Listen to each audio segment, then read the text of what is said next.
안녕하세요. 6학년 1학기 사회 2-2단원 6번째 시간입니다.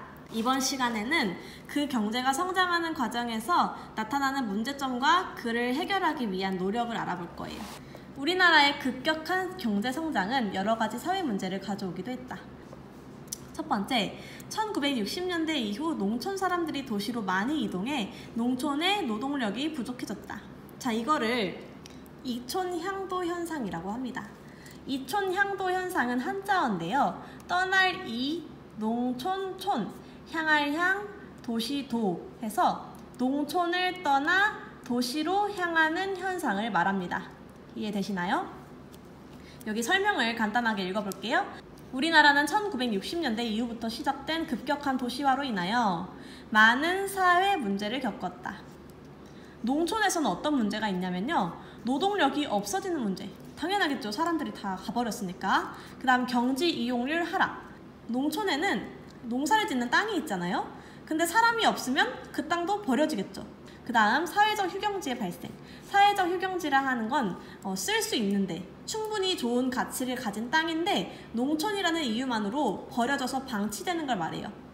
그리고 도시라고 해서 사람들이 많이 온다고 해서 좋은 점만 있는 게 아니에요. 도시에서도 마찬가지로 문제점을 겪고 있는데 어떤 문제냐면 과다한 인구와 산업의 집중으로 이렇게 되면 주택, 교통, 집도 부족해. 너무 막히고 교통체증이 심해요. 상하수도 문제의 발생과 각종 공해, 소음공해, 또 환경오염 그런 문제로 인해서 어려움을 겪고 있어요. 그러니까 이촌향도 현상은 막을 수 없는 것이지만 농촌과 도시 모두에게 피해를 주는 현상이라고 할 수 있겠죠. 자, 이렇게 이촌향도 현상 알아봤고요. 다시 교과서로 넘어가면 1994년과 1995년에 한강다리와 백화점이 무너진 사건은 온 국민에게 큰 슬픔을 주었다. 빨리 만들기 위해서 부실공사를 한 거예요. 이 한강다리는 어디냐면 성수대교라는 다리였어요. 멀쩡하게 차가 지나다니는 다리인데 갑자기 와르르 무너진 거예요. 그러면 여기서 지나가던 차는 다 밑으로 강으로 떨어지겠죠? 수많은 사상자가 나왔다고 합니다. 그 다음 삼풍백화점이라는 백화점이 또 이렇게 완전히 무너졌는데요. 이 사이가 다 원래 백화점이었다고 보면 돼요. 다음, 자, 여기 있는 이 노란색 박스 전체가 IMF 외환위기를 다루고 있는 건데 자료를 찾아왔어요. 그리고 선생님이 댓글에다가 또 설명란에다가 링크 걸어줄 테니까 그 사이트 들어가서 읽어보면 되게 도움이 많이 될 것 같아요. 자, 이게 IMF 외환위기예요. 자, 어떤 일이 생겼었는지 알아볼게요. IMF라는 건 우선 여러분 한국어로 하면 국제통화기금입니다. 여기부터 볼게요. 1997년 11월 21일 임창열 경제부총리가 충격적인 특별 기자회견을 가졌다. 우리 정부는 국제통화기금에 자금 지원을 요청하기로 공식적으로 결정하였다는 내용이었다. 자, 자금 지원을 요청했대요. 다른 나라와 거래할 때 쓰는 돈, 그게 없어서 좀 지원해주세요. 빌려주세요 라고 한 거예요. 근데 왜 빌리면 뭐 어때서? 빌리면 갚으면 되잖아. 근데 그게 아니고 얘네가 그냥 빌려주는 게 아니겠죠. 당연히 뭐 봉사하는 것도 아니고 빌려주고 나서 우리나라에 굉장히 많은 간섭을 합니다.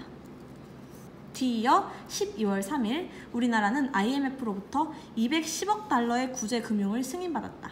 그리고 다른 각종 국제기관과 다른 나라의 추가 지원으로 우리나라는 총 550억 달러의 빚을 지게 됐어요.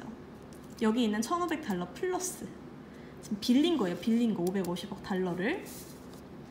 이로써 간신히 국가 부도 사태는 면했지만 돈을 빌렸으니까 나라가 망하지는 않았지만 IMF는 우리나라의 가혹한 경제 구조조정을 요구했다.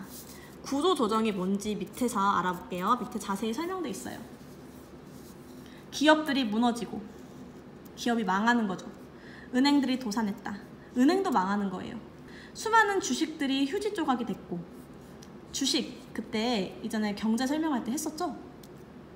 내가 1,000만 원을 넣어서 샀던 주식이 있는데 그게 빵원이 된 거예요. 휴지 조각. 그럼 나는 그대로 1,000만 원을 잃어버리는 거죠. 또 일자리를 잃고 가족에게 알리지 못해 양복을 입은 채 산에 갔다가 퇴근하는 가장들의 등산 출근 현상이 언론에 보도되기도 했다. 하루아침에 기업이 무너졌으면 그 기업에 다니는 사람들도 잘리겠죠. 그래서 나는 하루아침에 갑자기 일자리를 잃고 해고가 됐는데 그걸 차마 내가 돈 벌어다가 먹여 살리는 가족한테 말하지를 못해서 오늘도 출근 잘하고 올게 라고 하고 양복을 입고 갈 회사가 없으니까 산을 갔다가 하루 종일 이제 일하는 척하고 퇴근 시간 맞춰서 산에서 내려오는 거예요. 이때 정확한 시작은 알 수 없으나 대한제국기의 국채보상운동처럼 금 모으기 운동이 일어났다. 자, 이때 금 모으기 운동이 시작됩니다. 누가 시작했는지 알 수 없어요. 왜냐면 금은 곧 달러처럼 쓸 수 있으니 금은 어느 나라에서든 다 돈처럼 쓸 수가 있어요. 장롱 속에 잠자고 있는 금을 모아 나라 빚을 갚자는 것이었다. 이렇게 확산된 외채상환 금 모으기 운동은 1998년 1월부터는 KBS 방송국의 금 모으기 캠페인이 시작되면서 전 국민이 보상과 헌납의 방식으로 금을 모으기 시작했다. 집에 있는 온갖 금을 모아다가 아무 대가 없이 기부하는 거예요. 나라 살리자고. 결혼반지, 돌반지, 운동선수 금메달, 위안부 피해 할머니들도 금반지를 내놨고 재외 동포, 우리나라에 살고 있지 않은 동포들까지도 합세했다. 그렇게 온 국민이 모은 금이 석 달, 3달 동안 227톤으로 현재 기준 2조 5천억 원 어치였다. 어마어마하죠. 금 모으기 운동은 실제적으로 외환위기 탈출의 발판이 되기도 했으나 하루속히 나라 빚을 갚고 금융위기를 극복하자는 국민들의 단결력을 보여준 사례로 외국인들에게는 불가사의한 한국인의 힘의 하나로 인상이 남았다. 자, 드디어 금 모으기 운동을 필두로 2000년 12월 4일 정부는 국제통화기금의 모든 차관을 상환하였고 모든 빚을 갚았다는 거예요. 우리나라가 IMF 위기에서 완전히 벗어났다라고 공식 발표하였다. 이후 2001년 8월 23일 대한민국에 대한 IMF 관리체제는 종료되었다. 2001년에 종료된 거예요. 그러면 자그마치 1997년부터 2001년까지 4년 동안 우리나라가 정말 힘든 위기를 겪은 거예요. IMF가 몰고 온 쓰나미가 휩쓸고 간 자욱. IMF가 끝났다고 해서 생기기 이전과 완전히 똑같은 생활일까요? 아니에요. IMF가 휩쓸고 간 자리에는 어떤 상처들과 흔적이 남아있어요. 어떤 상처냐면 15대 대선에서 정권 교체가 일어났고 그 이전 정권, IMF를 일으킨 그 정권에게 책임을 묻기 위해서 교체가 되었고 1998년 우리 경제 성장률은 마이너스 6.9를 기록했다. 이 말은 마이너스라는 거는 성장하지 않고 퇴보했다는 거예요. 우리 국민이 피부로 느낄 수 있는 변화는 프로야구나 프로배구 등도 팀이 해체되고 과자 등 식료품 가격이 크게 인상됐다. 취업에 대한 국민들의 인식도 바뀌게 되었다. 기존에는 공무원은 대기업에 비해 급여가 적어 인기가 없었으나 하루아침에 구조조정을 당해 대량 해고 사태를 겪는 대기업 사원을 보면서 안정된 직장의 공무원이 인기를 끌게 되었다. 자, 이렇게 IMF를 알아봤어요. 그러면 여기는 지나가도 되고요. 경제가 성장하면서 시대별로 나타난 여러 가지 문제점을 조사해 봅시다. 자, 이 문제점 조사할 필요 없이 다음 페이지랑 이어서 알아보도록 할게요. 문제점이 쭉 나올 거예요, 앞으로. 119쪽입니다. 오늘날 우리나라의 경제 상황은 과거보다 크게 나아졌지만 잘 사는 사람과 그렇지 못한 사람의 소득 격차는 더욱 커졌다. 자, 이거는 경제적 양극화라고 합니다. 지금 문제점 1번 나온 거예요. 여기 적을게요.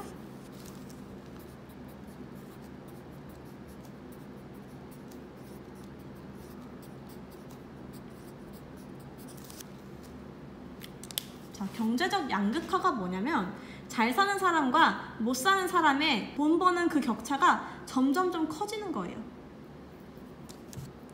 여기 잘 사는 사람과 그렇지 못한 사람의 소득 격차가 더욱 커지기.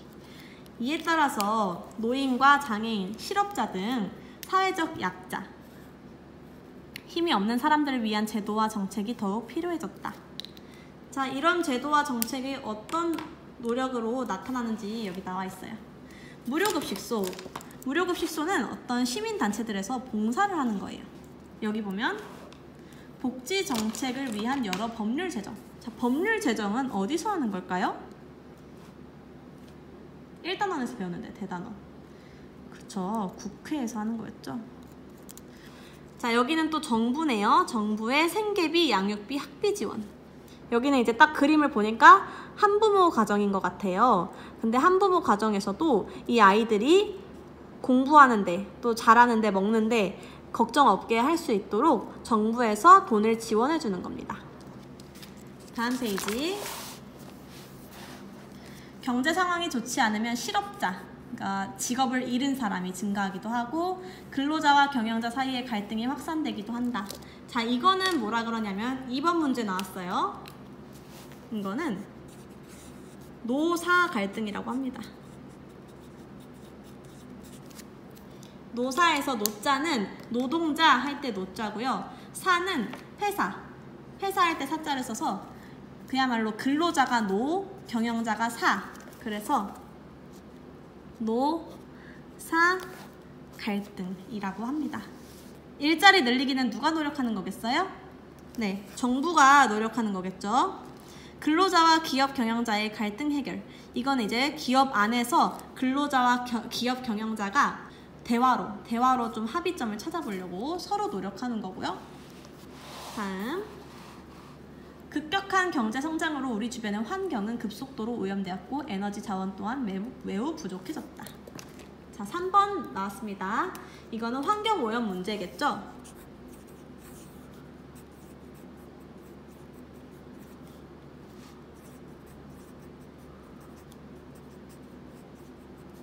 따라서 정부, 기업, 시민들은 환경을 먼저 생각하고 보호하기 위해 다양한 노력을 하고 있다. 정부에서는 전기자동차 보급 지원 정책. 자, 전기자동차 요즘은 많이 보급된 편인데요. 옛날에 비해서 전기자동차는 그야말로 기름이나 가스를 쓰지 않고 전기를 사용해서 운전하는 자동차입니다. 전기를 사용하면 매연이 나오지 않고요. 기름을 많이 쓰지 않기 때문에 자원을 보존할 수가 있겠죠. 기업들의 친환경 제품 판매. 이건 기업의 노력이겠죠? 환경 친화적인 과정을 통해서 제품을 만든다거나 나중에 자연에 버려졌을 때 분해되기 쉬운 재료로 물건을 만든다거나 그런 제품을 판매하는 게 기업의 노력입니다. 환경보호운동. 이거는 이제 시민의 노력이겠죠? 바닷가 쓰레기 줍기 이런 거. 그 다음 에너지 절약운동. 이것 또한 시민의 노력이겠죠? 경제성장 과정에서 나타난 우리 사회의 문제점을 해결하기 위한 방안을 생각해보자. 내가 국회의원이 된다면 환경정책을 추진하겠습니다. 자, 국회의원이 하는 일이 법률을 제정하고 또 정책을 제안하는 그런 역할이죠. 우리 사회의 문제점은 지금 재활용품을 잘 분리해서 배출하지 않는 사람이 많고 일회용품 사용이 너무 많이 늘면서 쓰레기가 늘어나고 있습니다. 해결 방안은 분리 배출을 잘 하도록 권장하고 일회용품 사용을 제한하는 법을 만들겠습니다. 자, 이게 지금 우리나라에서 시행되고 있어요. 자료를 가져왔는데요. 자, 이거는 언제 거냐면 2019년 8월 25일 뉴스예요. 일회용품 줄이기 규제 1년 70% 대폭 감소. 뭐가 감소했다는 걸까요? 여러분 스타벅스를 가보시면 이렇게 생긴 판이 붙어 있어요. 보면 자원 재활용법에 따라 매장 내 일회용 컵, 플라스틱 컵 사용이 금지되어 있습니다. 원래는 매장 안에서도 플라스틱 컵으로 마실 수 있었어요. 근데 이 법이 제정되고 나서 매장 내에서 먹을 때는 무조건 머그컵 아니면 유리컵에다 먹을 수 있도록, 그 다음에 밖에 포장할 때만 일회용 컵 사용하도록 그렇게 법이 바뀌었습니다. 매장 안에서 일회용품 컵으로 먹다가 걸리면 그 매장이 벌금을 내야 된다고 합니다. 정부가 커피 전문점과 패스트푸드점의 일회용품 줄이기를 위한 자발적 협약을 맺은 지 1년이 지난 가운데 플라스틱 사용량이 이 70%가 이거였네요. 70% 이상 대폭 줄인 것으로 확인됐다. 그 다음에 이렇게 머그컵이나 유리컵을 사용하게 하면서 고객들이 집에서 직접 나의 그 텀블러 같은 개인 컵을 가져오는 고객도 증가했어요. 고객들이 이렇게 개인 컵을 많이 가져올 수 있도록 기업에서도 많이 노력을 하는데 어떤 노력이냐면 개인 컵 사용 고객에게 100원이나 400원쯤의 가격을 할인해주는 그런 혜택을 주는 거죠. 서로서로 돕는 거죠. 고객은 할인도 받아서 좋고 기업은 일회용품 안 써서 좋고 또 카페 같은 데서는 빨대 없이 마실 수 있는 컵 또는 종이 빨대, 플라스틱보다 더 분해가 잘 되는 종이 빨대를 도입하고 있습니다. 또 장 보러 갈 때는 장바구니, 그런 쇼핑백 이런 거 말고, 비닐봉지 말고 장바구니나 다용도 주머니 이런 걸 쓰면서 우리나라에서 환경을 지키기 위해서 많은 노력을 하고 있습니다. 선생님 왜 지금은 카페에서 다 일회용 주던데요? 하는 경우는 지금 코로나 때문에 일시적으로 다회용 컵은 머그컵을 만약에 내가 입을 대서 마셨으면 그걸 설거지를 하는데 설거지가 완벽하게 안 될 수도 있으니까 좀 위험하니까 우리나라의 그 방역 차원에서 잠깐 풀어줬다고 해요. 그 일회용품 규제를 잠깐 풀어서 지금은 테이크아웃이든 매장에서 먹든 일회용으로 사용할 수 있는데, 이제 언젠가 이 코로나가 종식이 되면 다시 일회용 컵 규제가 시작이 되겠죠. 다시 교과서 봅시다. 여러분이 생각하는 우리 사회의 문제점과 해결 방안을 써봅시다. 내가 국회의원 또는 대통령이 된다면, 또는 시민단체 사람, 회원이 된다면 무엇을 하겠습니다. 자, 여기 한번 일시정지해 놓고 생각하고 써보세요. 선생님은 만약에 이미 늦었지 않았나 싶지만 대통령이 된다면으로 써볼게요. 꿈은 클수록 좋으니.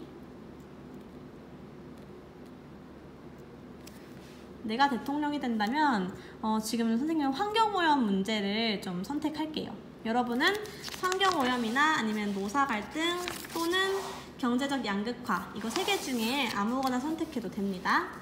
선생님은 여기서 먼저 적을게요. 3번 환경오염.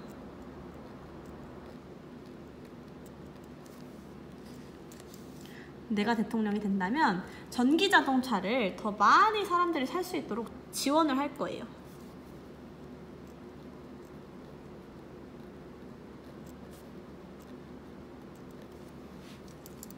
우리 사회 문제점.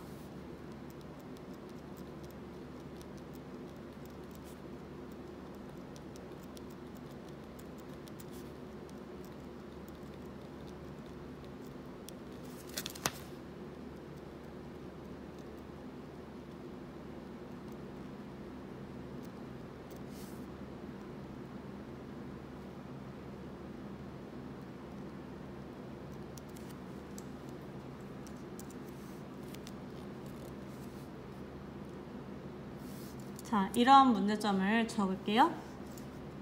그러면 나의 해결 방안은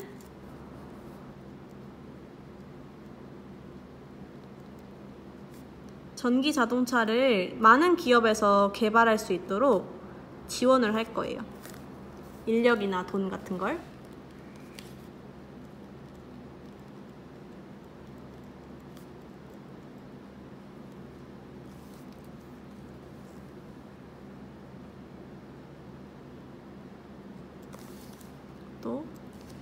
사람들이 전기 자동차를 많이 사려면 전기 자동차에 좋은 점이 부각이 돼야 될 거 아니에요? 그러니까 전기 자동차를 충전할 때 전기 충전소가 있는데 그 충전소가 지금은 몇 개 없어요.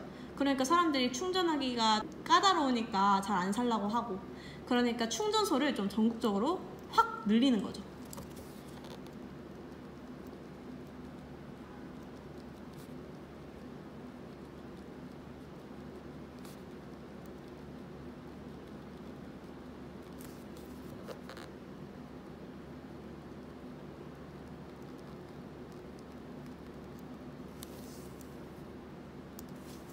그 다음 전기자동차를 사서 쓰는 국민들에게 돈을 준다거나 세금을 확 깎아주는 그런 파격적인 정책도 한번 해보고 싶네요.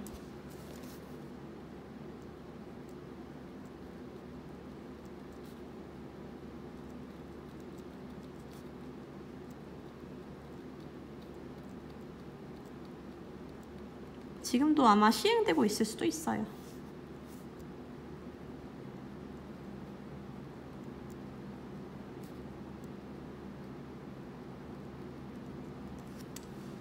자, 이런 해결 방안을 쓰겠습니다. 자, 잠시 멈춰 드릴게요. 보고 쓰라는 건 아니고 선생님은 되도록이면 여러분의 생각을 썼으면 좋겠어요. 마지막 페이지입니다. 경제성장 과정에서 나타난 문제점 해결해보기.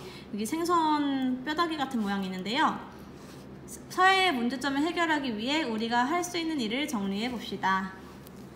자, 경제성장 과정에서 나타난 문제점이 주제입니다. 첫 번째 빈부격차. 기부 문화를 확산하는 걸로 해결할 수 있다. 그렇죠. 좀 많이 잘 사는 사람이 어려운 사람한테 기부하는 문화가 확산되면 빈부격차가 조금은 줄어들지 않을까요? 무료급식소 봉사하기. 또 근로환경 개선하기.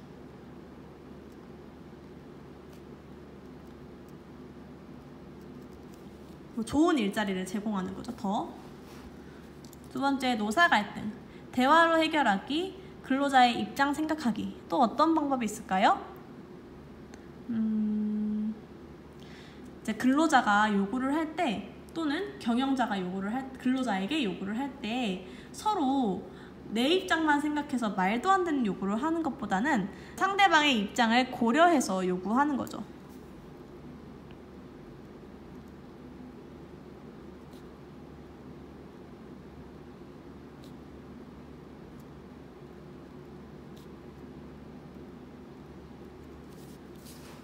이렇게.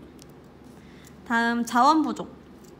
전기나 물 이런 것들이 석유 부족해지는 거죠. 한정돼 있는 자원인데 지금 우리가 마음껏 썼잖아요. 그러니까 줄어들었겠죠, 많이. 쓰지 않는 전기 코드 빼기, 태양열 에너지 사용하기, 그다음 재활용 많이 하기, 이런 방법들이 있겠죠.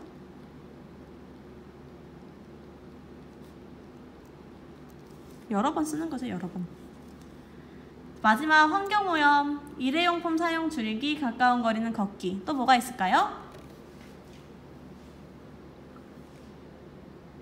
네, 최대한 대중교통이나 자전거, 대중교통보다도 더 자전거가 좋긴 한데 자전거 이용하기.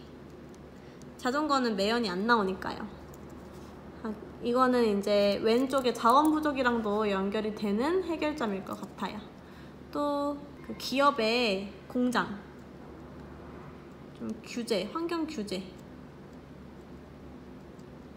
강화하기, 이런 방법도 있을 것 같아요. 자, 여기까지 수업보았습니다.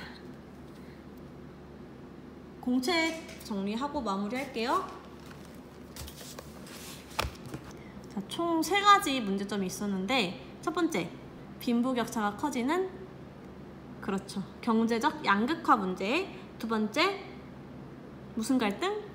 노사 갈등. 세 번째, 환경오염 문제. 이렇게 있었어요. 빈부격차, 경제적 양극화 문제부터 써볼게요.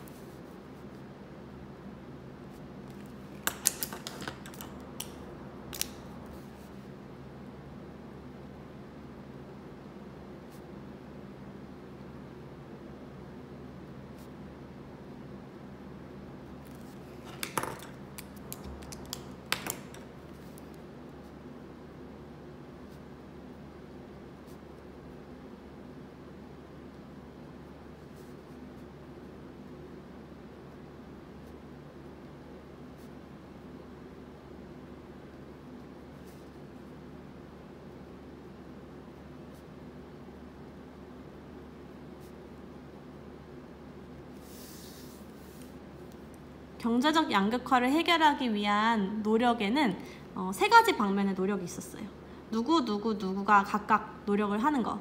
첫째, 국회. 둘째, 정부. 셋째, 시민단체. 이렇게 3 방면에서 노력을 하는데, 국회부터 적어볼게요.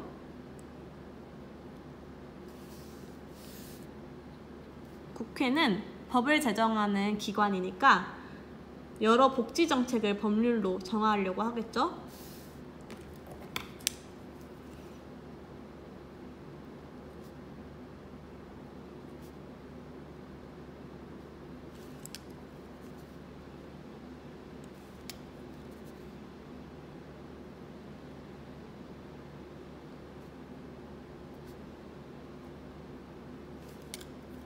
다음, 정부. 정부는 집행하는 데니까 저소득층에게 생계비, 양육비, 학비 같은 걸 지원해서 생활에 불평등이 발생하지 않도록 하겠죠?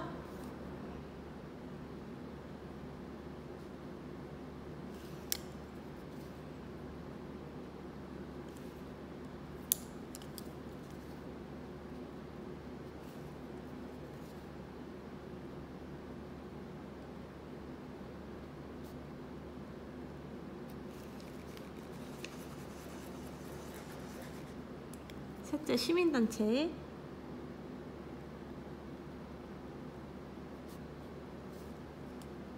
봉사활동을 아까 무료급식소 같은 거 했었죠?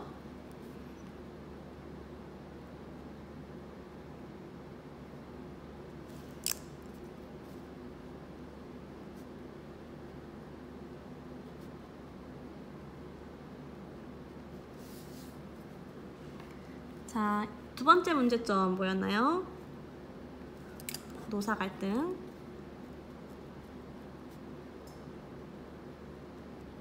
노사 갈등의 뜻은 누구랑 누가?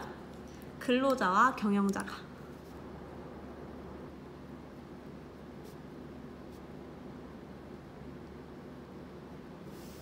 노동자와 회사, 근로자, 경영자. 자, 이걸 해결하기 위해서 정부 차원의 노력도 있었고 근로자와 기업 차원의 노력도 있었어요. 우선 정부부터. 정부는 기업이 근로자들의 인권을 잘 보호하고 있는지를 계속 감시를 해야겠죠. 기업을 계속 감시하고 안정적인 일자리를 많이 만들어줄 수 있게 도와주겠죠.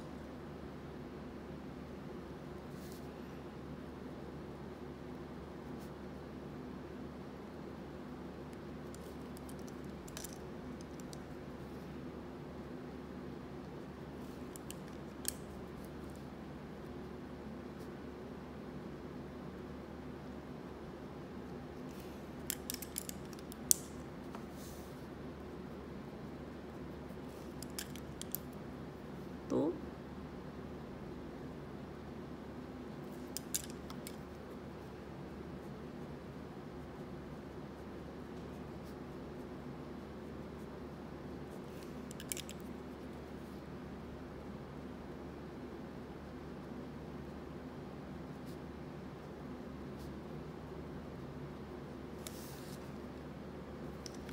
자, 이제 근로자와 경영자의 노력은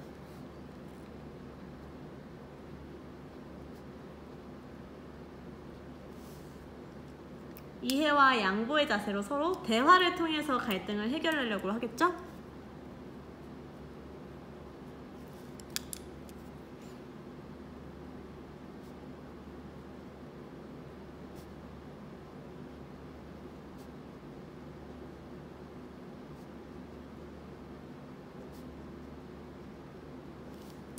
마지막 문제점.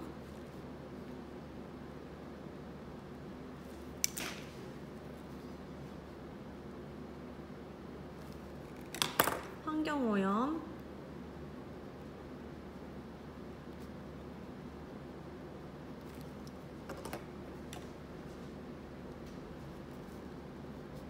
플러스 자원 부족. 두 개가 따라오는 거예요, 같이. 해결하기 위해서 정부에서도 노력을 했고 기업도 노력했고 시민도 노력했어요. 여기도 세 가지 방면에서 노력을 하는데 정부 먼저 적어볼게요. 정부에서는 기업이 친환경 제품을 생산하도록 지원을 하겠죠.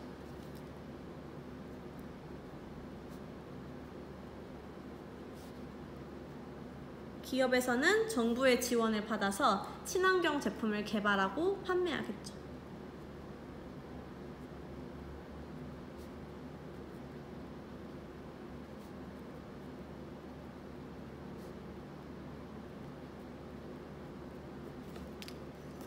시민은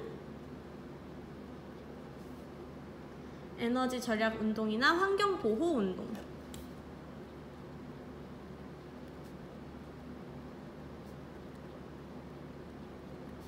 캠페인. 예를 들어서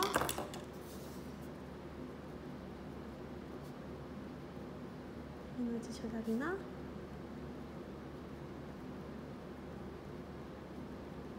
환경 보호. 쌤 쓰고 있는데 이걸 안 찍었네요. 자, 여기까지 쓰면 오늘 수업 마무리됩니다. 자, 여기부터 천천히 보여드릴게요.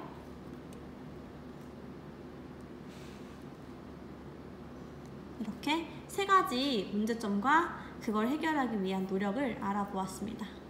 수고하셨습니다.